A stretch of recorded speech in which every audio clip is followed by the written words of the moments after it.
Recently, I decided to make a slingshot inspired by the shape of a shark's tooth. I took a quick sketch to cut out and trace onto the wood. I really wanted to have these little,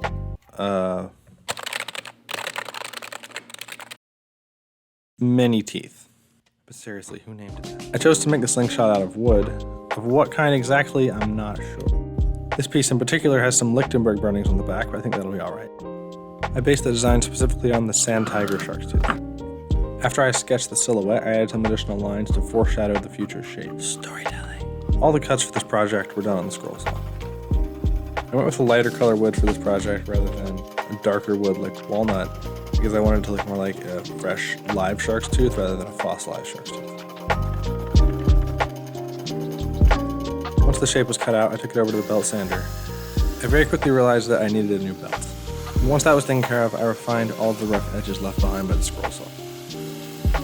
A bit of hand filing was needed to get to the inside without damaging the cusplet. Then I added the classic bevel that you see on all shark's teeth. This part was fun. I also took a moment to carve out some thumb pads on the back of the forks for added support. After the rough beveling was done, I took it inside to refine it with files. I used a rat tail file to help better define the area between the beveled part of the tooth and the root of the tooth.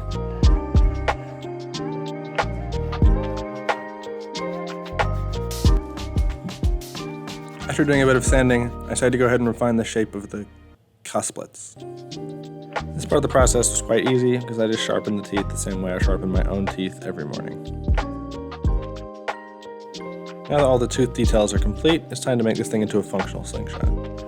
I added some band grooves on top to ensure that the bands stay in place while shooting. This is far more important for using tubes than if you're using bands, but it's good to have in either case. I took my time to define the shape a bit more, and then I went ahead and added notches on the forks to help secure the bands and make everything look a bit neater. While this is definitely not strictly necessary, I think it adds a nice functional and aesthetic element to the slingshot.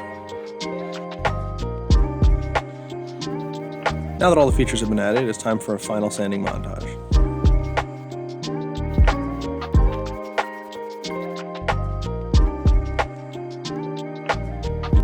No slingshot is complete without a finish, and I chose to put a high gloss polyurethane to give a nice shine and to protect from water.